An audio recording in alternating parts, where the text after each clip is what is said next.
Everyone.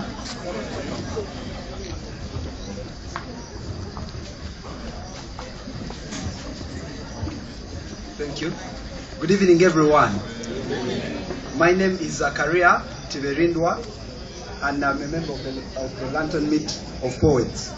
It's great to be here, and we congratulate Paul Kasami for his book, and we hope more writers will be inspired to write. The poem that I'm going to do is titled Stories of Tomorrow. Tomorrow, I plan to read newspapers, but I will only read newspapers if there is anything new therein. I am tired of reading the same old stories, and tomorrow I want to read new stories. Stories that will captivate me, stories that will challenge my intellect, stories that will bind me to their themes and fasten me to their plots. Tomorrow, I wouldn't love to hear stories of politicians making empty promises. They always make such promises anyway.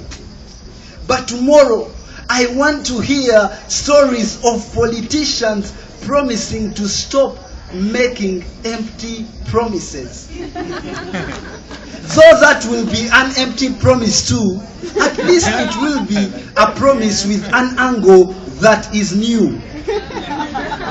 Tomorrow, I wouldn't love to hear stories of politicians who lie to us that yes, we can. They always lie to us anyway. But tomorrow, I want to hear stories of politicians who tell us the naked truth, that we are doomed forever, impoverished for life, miserable mongrels and worthless rats with no reason whatsoever to have any hope in the future.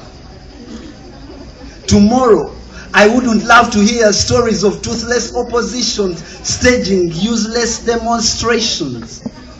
They always make such demonstrations anyway.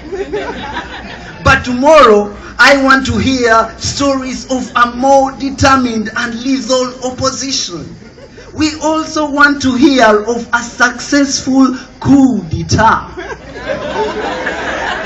that will lead us to a fundamental change. And maybe then we shall appreciate the relevance of the opposition in this generation that we live in. Tomorrow, I wouldn't love to hear stories of the Lord Mayor and the city director squabbling over the management of our city. They have always squabbled for our city anyway.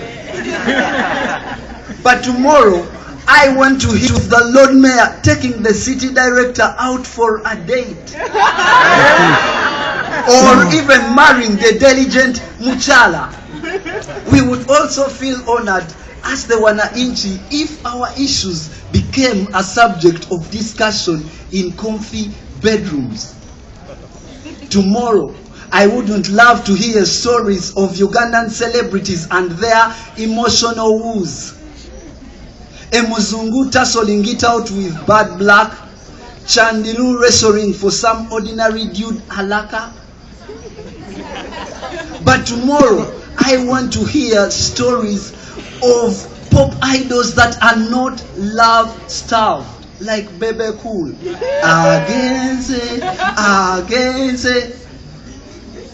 Tomorrow, I do not want to hear wicked stories or death announcements, I should say. Bonabafu, Chinochitalo pronouncements making headlines. But tomorrow, maybe tomorrow, we should smuggle the good news or a few brilliant parables of our Lord Jesus Christ into the secular pages of the dailies. Or better still, Jesus Christ should come back tonight. so that tomorrow,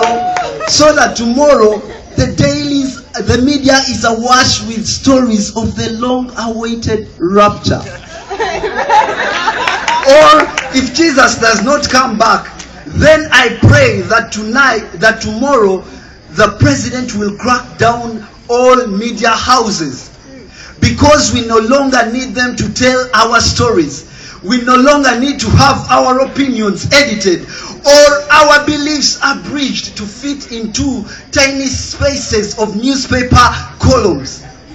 Tomorrow, we shall all join Facebook and Twitter, and we shall share our stories there.